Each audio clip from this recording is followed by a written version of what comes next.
Hello student. Hindi में हमने chapter 1 to 7 complete किए, 6 शायद एक बाकी है। आज हम चैप्टर 8 देखेंगे, उसके बाद 6 कर लेंगे। चैप्टर 8 जो है वो उसका नाम गुलमर्ग की खिड़की से एक रात, जो चैप्टर मोहन राकेश ने लिखा है। मोहन राकेश का परिचय तो पूरा यहाँ पे दिया हुआ है कि मोहन राकेश जो है, एक मिनट पहले आप अपनी टेक्स्ट बुक में पेज नंबर 31 ओपन करिए।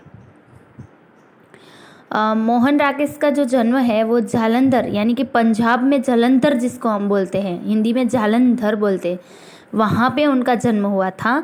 इनके पिता जो है वो वकील एडवोकेट थे, लेकिन उनके पिता को भी साहित्य यानी लिटरेचर में बहुत इंटरेस्ट था। तो मोहन राकेश जो थे उनके घर में, मोहन जो थे उनके घर में उन्होंने पहले से ही बचपन से ही ऐसा आसपास वातावरण देखा था लिटरेचर का, तो तभी से उनको भी शौक चढ़ गया ये कुछ कहानियाँ, स्टोरी, ये सब लिखने का। उन्होंने हिंदी तथा संस्कृत में MA तक उन्होंने सारिका कहानी पत्रिका का सफल संपादन किया, MA तक शिक्षा प्राप्त की और तत्पश्चात DAV कॉलेज जालंधर में हिंदी विभाग के अध्यक्ष के रूप में अध्ययन कार्य किया। यानी कि उन्होंने हिंदी लिटरेचर के टीचर सब होते हैं उनके एक बहुत बड़े, हम कैसे कहते हैं हमारे स्कूल में प्रिंसिपल है, उसी तरह से उस डिपार्टमेंट के जिसको प्रिंसिपल यानी कि अध्यक्ष के रूप में उन्होंने काम किया। तो इस हिसाब से सोचिए कितनी बड़ी पोस्ट पर वो थे। तो आगे उन्होंने कौन सी स्टोरी, कौन सी कहानी लिखी, उसके नाम दिए, वो आप रीड कर लेना। अब हम चैप्टर पे चलते हैं। तो गुलमर्ग की खिड़की से एक रात जो है, सॉरी स्टूडेंट इसमें थोड़ा क्लियर नहीं दिख रहा है, ब्लर दिख रहा है फ़ोटो, लेकिन आप अपनी टेक्स्ट बुक में देखो और सुनो और समझो।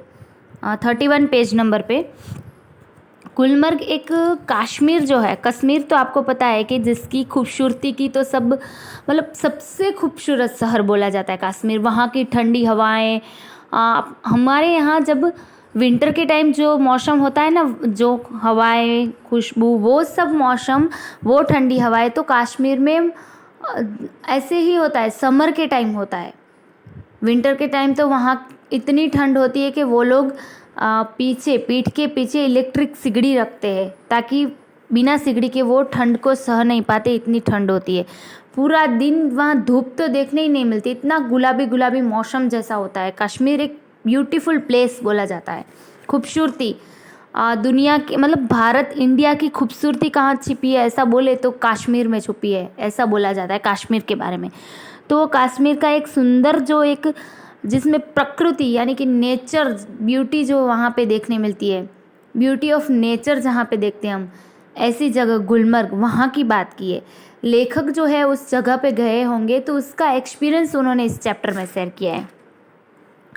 वो बोलते हैं कुछ जगह होती हैं जिन्हें आंख एक बार देखती है तो चौंक उठती है। चौंक उठना यानी है ना, कोई जगह ऐसी होती है जहाँ पर हम जाते हैं तो हम ऐसा, हमारी आंखें फट जाती है कि ओ इतनी ब्यूटी, इतना अच्छा। कहीं सारी इंडिया में भी ऐसी जगह है, कश्मीर की ये गुलमर्ग की खिड़की। और आप लोग जहाँ गए होंगे उन सब जगहों में आपने भी देखी होगी कहाँ ऐसी जगह। जैसे मेरे देखे हुए जगहों में मैं बोलूँ तो माउंट आबू, उदयपुर, वहाँ पे एक ब्यूटी देखने को हमको मिलती है। उसके साथ साथ सापुतारा, ये जो सब जगह है जहाँ पे हमको जाते हैं तो हमारी आंखें ऐसे देखती ही रह जाती है कि अरे इसको कुछ, मतलब ऐसी जगह मैंने कभी नहीं देखी हो, ऐसा हमारे मन में उठता है, कितनी ब्यूटी है यहाँ पे, ये सब कुछ। तो वो बोल रहे हैं कि हम चौंक उठते हैं, फिर धीरे धीरे परिचित होकर उदासीन हो जाते हैं। यानी कि ये पास्ट की बात करें कि हम अभी याद करेंगे, और हम वहाँ गए थे, कितनी अच्छी जगह थी, ऐसा हम माइंड में सोचते हैं। फिर थोड़े देर के लिए सैड हो जाते हैं कि अरे मतलब कितना मज़ा आया, वो दिन तो चला गया। गुलमर्ग ऐसी जगह नहीं है। वो क्या बोल रहा है कि गुलमर्ग ऐसी जगह नहीं है। गुलमर्ग को मतलब लेखक बोल रहे हैं कि जब भी वो याद करते हैं तब उन्हें गुलमर्ग में की यादों में उनको खुशी मिलती है, उदासी नहीं मिलती है। मैं जब पहली बार गुलमर्ग गया तो वहाँ मुझे कुछ भी असाधारण नहीं लगा। असाधारण यानी कि ईजी, मुझे कुछ भी ईजी ये ऐसा कुछ नहीं लगा। डिफ़िकल्टी देखने को मिली वहाँ पे उनको। एक खुला सपाट मैदान यानी कि बहुत बड़ा मैदान, देवदारों के घने झुरमुट, झुरमुट यानी वो घूमर होते हैं ना ऊपर जो मंदिरों में लगाते हैं झूमर जैसे और बड़े बड़े ऐसे मतलब। और बस तब मैं घंटे भर में सारा गुलमर्ग देखाया था। मतलब उन्होंने अपना एक्सपीरियंस शेयर किया कि उन्होंने ऐसा गुलमर्ग देख कर आए थे। ये हो गई है वो कहानी हमको बोल रहे हैं। मगर बाद में महीनों वहाँ रहने पर, यानी कि थोड़ी देर में वो गुलमर्ग, वो जो जगह पे हम जाते हैं वो देख कर आ जाते हैं वापस जहाँ पे भी ठहरे होते हैं होटल में। लेकिन तब वो देख कर आ गए थे गुलमर्ग। लेकिन बाद में जब उन्होंने कितने महीनों तक वो वहाँ पर रहे तब उन्हें ऐसा एहसास हुआ पहली बार। तो क्या बाद में भी कभी उस स्थान को पूरा नहीं देख पाया, उसे पूरा कभी देख ही नहीं जा सकता। वो बोल रहे कि मैं उन्हें उस पहली बार में देख ही नहीं सकता हूँ पूरा। कुछ कुछ जगह ऐसी होती है आप जितना देखो कुछ ना कुछ छूट जाता है। जैसे राजस्थान में आप जितना घूमो, जितनी बार जाओ, 5 6 7 बार जाओ वो तो कम है वहाँ पर। मैं इतनी बार गई, मैंने सोचा कि अब ख़त्म हो गया होगा पूरा राजस्थान देखना। लेकिन फिर भी आप जितनी बार चाहते हो हर नई जगह का पता चलता है, हर नई जगह और हर जगह एक से बढ़कर एक होती है। तो कुछ जगह ऐसी होती है कि आप जितनी बार जाओ ख़त्म नहीं होती है। शायद यही कारण है कि गुलमर्ग में रहकर वहाँ के साथ व्यक्ति की आत्मीयता धीरे धीरे इतनी गहरी हो जाती है कि वह अपने को उस सपाट मैदान के एक हिस्से के रूप में ही देखने लगता है। यानी कि लेखक कहते हैं कि वहाँ पे रह के उसके साथ व्यक्ति की आत्मीयता, व्यक्ति की यानी जो इंसान जाता है उसका इंटरनल कनेक्शन, उस जगह के साथ उसका इंटरनल कनेक्शन हो जाता है। इंटरनली वो कनेक्ट हो जाता है उसके साथ कि वो अपने आप को उस जगह का एक पार्ट मानता है। कोई भी जगह हम जाते हैं तो देखिएगा हम जब तक अपने घर मज़ा आता है, लेकिन जब हम घर अपने वापस आते हैं अपने, जैसे हम कच्छ में हो तो कच्छ में जब हम एंटर होते हैं ना तो हमको अंदर से ऐसी फीलिंग होती है कि हम अपने मुल्क में आए, हम अपनी जगह में वापस आ गए। हम तो ऐसा हम उसको उस जगह का हम अपने आप को एक पार्ट मानते हैं। तो उन्होंने बताया कि गुलमर्ग एक ऐसी जगह है कि उसके साथ थोड़े दिन रहता है ना इंसान तो उसको इंसान को ऐसा फील होता है कि नहीं वो इस जगह का वहाँ का वो एक हिस्सा है, पार्ट है। कांपती तितलियों, उठते बादल और बर्फ से चमकती पहाड़ियों की तरह दूसरी ओर वह पूरा विस्तार जिसमें वह स्वयं भी रहता है। वो बोलते हैं कि आसपास तितलियों यानी बटरफ्लाई ऐसे उड़ रहे होते हैं, मतलब कांपना यानी बहुत ठंड लगती है तो हम भी कांपने लगते हैं ना, थुर लगते हैं इस तरह से। बादल वहाँ पे बादल और बर्फ़ वो इतने नज़दीक दिखते हैं ना, जैसे हिमालय के ऊपर हम जब चढ़ते हैं तो हिमालय के ऊपर से बादल को हम टच कर सकते हैं। बादल इतने ऊंचे नहीं हैं क्योंकि हिमालय के ऊपर हम चढ़ते हैं ना जब, तो बादल को हम लिटरली अपने हाथ से टच कर सकते हैं। और जब हम टच करते हैं ना तो हमारे हाथ में पानी आ जाता है, मीन्स उसके अंदर पानी बर्फ़ ही पड़ाता है। ऐसे टच करते हैं ना तो एक ऐसा एहसास होता है पानी आ जाता है, बूंदे कुछ पानी की। तो उन्होंने बताया कि इस तरह से वो बादल और बर्फ़ और जहाँ पे वो पहाड़ियों यानी कि माउंटेन जिसको हम बोलते हैं उस जगह पे वो रहते थे। मीन्स कोई जगह उन्होंने रखी होगी, क्लियर नहीं किया उन्होंने कोई होटल है या कोई कमरा है या कुछ रेंट पे घर रखा है ऐसा, लेकिन वैसी जगह पे वो रहते थे। उसे अपने में समाया सा लगता है। समाया यानी मेरे अपने अंदर उसको उतार देना, उस जगह को इतना दिल से उन्होंने उस प्लेस को फील किया है। ऐसा नहीं हमारी तरह के जाओ फोटो खींचो स्टेटस रखो, सेल्फी खींचो स्टेटस रखो। जगह में क्या है, क्या देखा, क्या उसकी हिस्ट्री है, वो तो कुछ जानने का इंटरेस्ट ही नहीं होता है। उस तरह का घूमना नहीं, लेखक ने उस जगह को फील किया है। वो वहाँ पे गए तो सचमुच में उसकी ब्यूटी क्या है, वो जगह क्या है। सूर्योदय और सूर्यास्त, सूर्योदय यानी सूर्य जब उगता है वो, और सूर्यास्त यानी कि सूर्य जब शाम को ढलता है वो समय। सूर्यास्त दोनों संध्याएं घना कोहरा, घना यानी डार्क हो जाता है। सूर्योदय होता है तब, और सूर्य जब रात को मीन्स अस्त होता है यानी पूरा जो हमारा आकाश होता है पूरा घना घना बादल जैसे बारिश होने वाली, और कैसा हो जाता है वहाँ पे रोज ऐसा होता था। प्रकृति के सौंदर्य को यहाँ पे दिखाया गया है, ब्यूटी ऑफ नेचर। इसलिए जब व्यक्ति गुलमर्ग से चलता है तो एहसास होता है अपने से ही बिछुड़ने का, अपने उस रूप से जो कि इतना परिचित होते हुए भी सदा अपरिचित बना रह जाता है ना। कि वो बोलते हैं कि ऐसी जगह थी, इसलिए वहाँ से निकलता है व्यक्ति तो मतलब उसको ऐसा लगता है जैसे इतना वो उसके करीब था, इतना वो उसके परिचय में था, लेकिन अब अचानक से वो उससे अपरिचित हो गया है। गुलमर्ग में सपने फूल बनकर उगते हैं। सपने फूल बनकर यानी कि फूल कैसे खिलता रहता है, उस तरह से मन पूरा खिल खिल कर रहता है। हरियाली के आर पार लाल लाल छतों के ऊपर आकाश में आंखें मुग्ध होकर देखती है। मुग्ध होना यानी चौंक कर, ऐसे हमारी आंखें कैसे फट कर देखती है, कोई भी चीज़ देखती है तो ऐसे आंखें फट जाती है, हम विश्वास नहीं होता है उस हमको, जब तब हमें कैसा आंखें हो जाती है हमारी, उस सिचुएशन की बात है।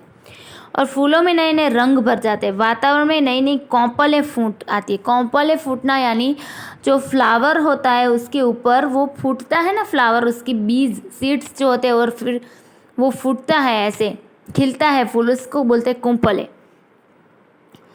हर क्षण एक नए अनुभव, नए रोमांच की सृष्टि होती है ना। रोमांच यानी आनंद, हर क्षण यानी हर मोमेंट पे उनको एक नए नए आनंद मिलता है, मन को खुश कर देने वाली समय होता है रोमांच। बादलों के पोर्टिको के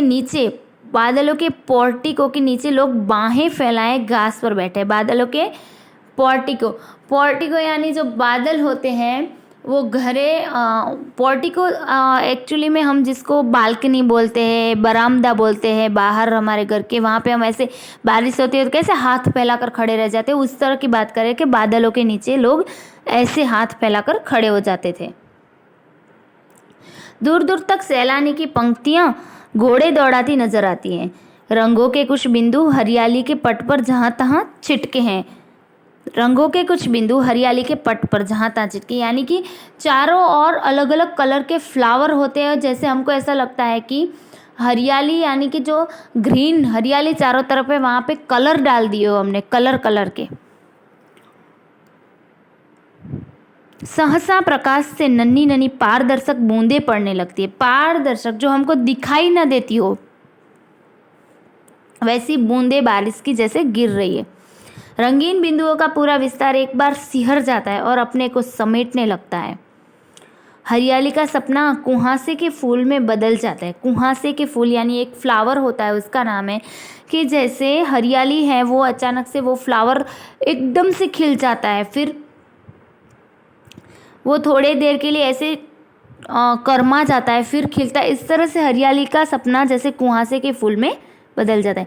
मैदान सुरमई आभा ओढ़ लेता है। सुरमई यानी कि जिसमें संगीत जुड़ा हो, सुर जुड़ा हो, जैसे ऐसे कवि ने प्रकृति को सब चीज़ों के साथ जोड़कर उसका वर्णन किया है। ऐसे ही नहीं बोल दिया है कि ऐसे बादल थे, कैसे बादल थे, तो किस तरह से लोग खड़े थे, वो हर एक चीज़ को।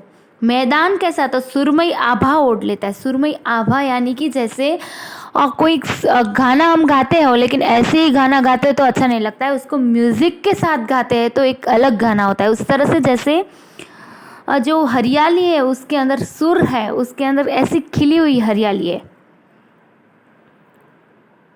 अब चारों तरफ धुंध ही धुंध है। धुंध ही धुंध यानी वातावरण जो होता है बारिश होने वाली होती है और कैसा घना घना बन जाता है।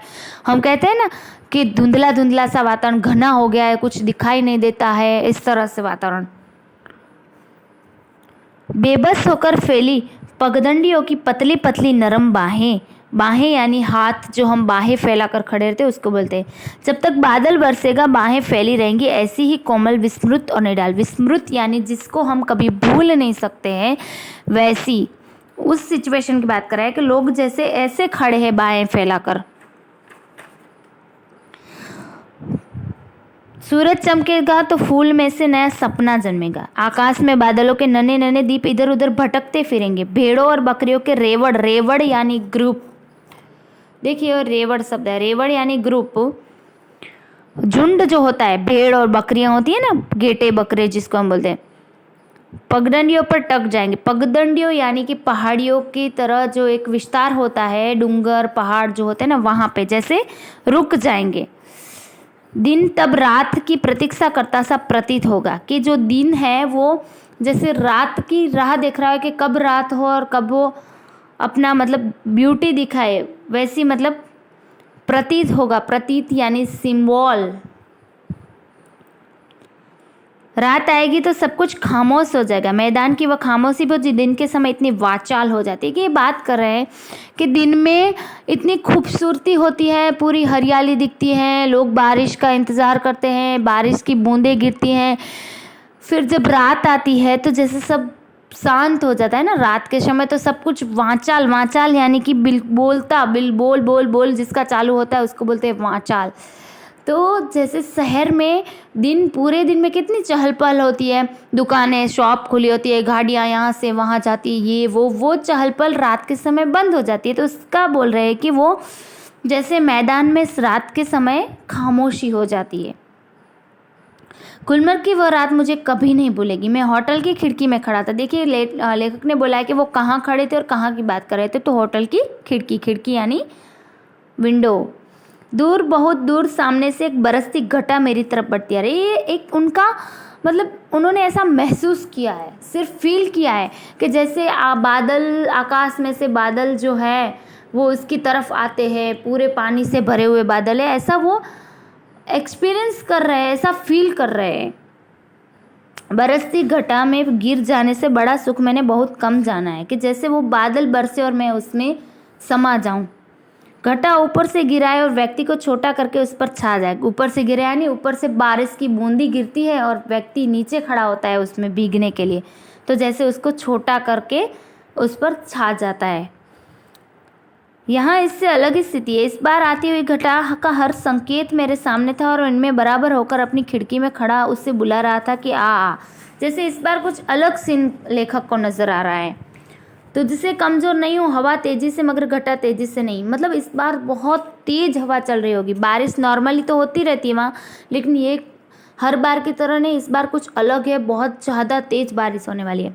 हालांकि तूफान बहुत उठा हुआ था, बार बार जोर की गरज होती थी। गरज यानी जिसको हम गर्जना बोलते हैं, गजण बोलते हैं, आवाज़ आती है ना बारिश के समय, वो बोल रहे वो होती है, जिससे धरती और आकाश की सिराएं काँप जाती। सिराएं यानी जो धरती और आकाश में जो ऐसी मतलब एक तीर मतलब क्या बोलते हैं हम उसको, धरती में ये ऐसी एक सीड़ पड़ने लगती है ना, जैसे बिजली हो, और कैसी होती है बिजली होती है और एक शीड़ हो जाती है आकाश में, जैसे वो कांप उठती है।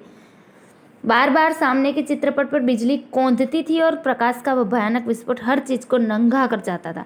कौंधती यानी जोर से बिजली की आवाज आती थी, लेकिन भयानक से अचानक से विस्फोट हर चीज को। विस्फोट यानी कि जो गर्जन, देखिए आपने देखा होगा कि बहुत बिजली होती है, बिजली आवाज़ नहीं करती है ना, उसके पीछे से गर्जना की आवाज़ आती है। तो बिजली की आवाज़ जो निशानी होती है उसको वो गर्जना की आवाज़ जैसे ऐसे बंद कर जाती है। मतलब फिर जब गर्जना ज़्यादा होती है ना तो बिजली कम दिखाई देने लगती है। इन शॉर्ट कहने का मतलब मैं खुश था कि थोड़ी देर में ये बूंदे मेरे ऊपर बरसेगी, बिजलियों का यह कहर मेरे ऊपर टूटेगा। यानी कि वो खुश थे, वो हम कैसे बारिश की राह देखते हैं उस तरह से वो भी देख रहे थे कि ऐसा मौसम हो गया, अभी बारिश होगी, अभी बारिश होगी, मेरे ऊपर पानी बरसेगा, बिजली की आवाज़ आएगी।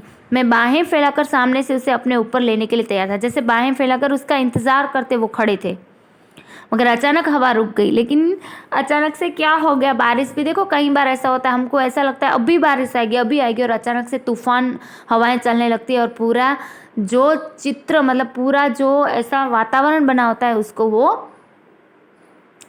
पूरे का पूरे को वो एक अलग कर देती है। मतलब पूरा अचानक से धूप निकल आती है और ऐसा होता रहता है। बढ़ता हुआ तूफान जहाँ का तहाँ ठिठक गया और दूर ही पर कटे पक्षी की तरह दम तोड़ने लगा। बिजली की सांस रुकने लगी और मेरी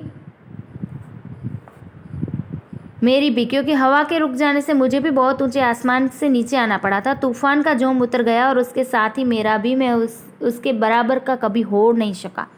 लेखक ने क्या किया है, इमेजिन कर लिया था कि फूल बारिश होगी, मैं नहाऊंगा, ऐसे अपने विचार जैसे आसमान तक ले गए। हम बोलते हैं ना ऊंचा ऊंचा सपना मैंने देख लिया, ऐसा उन्होंने सपना देख लिया। और फिर जब बारिश नहीं होती है तो जैसे उसको ऐसा लगता है कि आकाश से वो खुद नीचे आ गए, सपना जैसे कैसे टूट जाता है उस तरह से। वे ऐसे क्षण थे जो जीवन में एक बार ही आते हैं, कि वो सिचुएशन वो पल हर रोज नहीं आते, कभी कभी आते। गुलमर्ग में रहते हुए ऐसे क्षण हर किसी के जीवन में किसी न किसी रूप में अवश्य आते हैं, लेकिन वो क्या बता रहे हैं कि अगर गुलमर्ग में रहे, गुलमर्ग की जगह जाए तो वहाँ पे तो ऐसे हम लोगों को एक्सपीरियंस ऐसे दिन तो अवश्य आते ही है, यानी कि श्योर 100% आते ही है।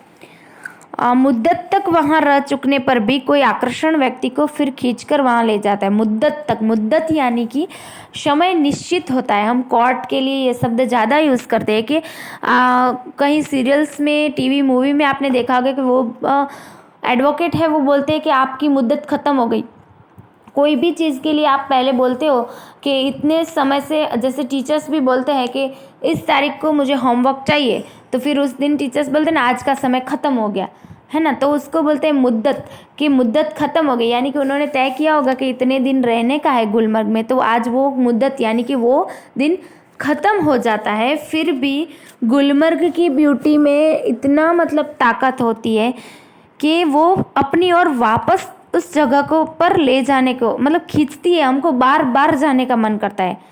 वरना वहाँ है क्या, एक खुला सपाट मैदान जहाँ तक गोल्फ खेली जा सकती है। व्यक्ति क्यों बार बार वहाँ जाना चाहते हैं? क्या गोल्फ खेलने के लिए ही?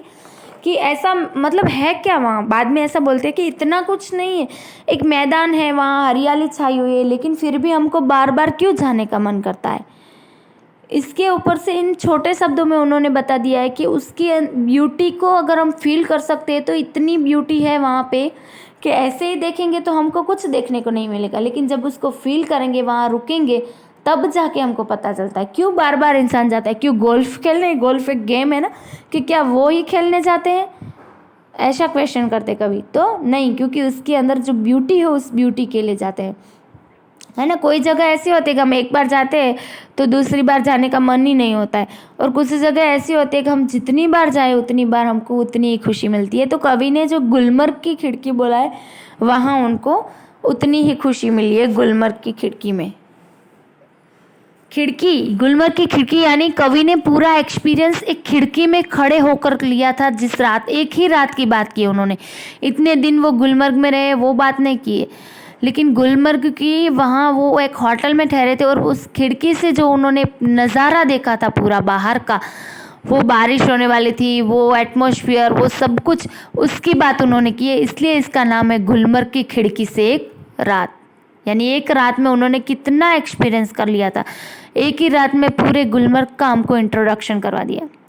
स्टूडेंट, अगर इस चैप्टर में आपको कोई डाउट है तो आप पूछ सकते हैं, बाकी क्वेश्चन आंसर मैं इसके सेंड कर दूंगी।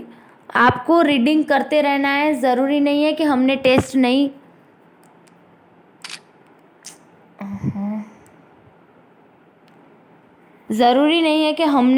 नहीं लिया है तो आप अपना रीडिंग नहीं करेंगे। एंड टाइम पे एक साथ कुछ नहीं होगा, या फिर ऐसा सोच के रखा है कि कोई बात नहीं, जब एग्ज़ाम आएगी तो देख के लिख लेंगे। देख के लिखने की आदत जिन लोगों में है, प्लीज़ आप इसमें अपना ही नुकसान कर रहे हैं। अभी आप देख कर लिख लेंगे, बोर्ड में कौन देगा आपको देखने के लिए? तो अभी से प्रैक्टिस करिए ना कुछ, फाइनल एग्ज़ाम में ये सब कुछ आ जाएगा, एक साथ आएगा, तब जाके एक साथ रीड करने बैठोगे तो नहीं होगा। रेगुलर सब चैप्टर थोड़ी थोड़ी देर रीड करो। मैं नेक्स्ट वीक में एग्ज़ाम रखूँगी, टेस्ट 3 चैप्टर की एक साथ टेस्ट लूँगी, इसलिए अभी से प्रिपेयर रहना। यूनिट टेस्ट में आए थे वो नहीं, उसके अलावा जो चैप्टर है उसकी। Thank you.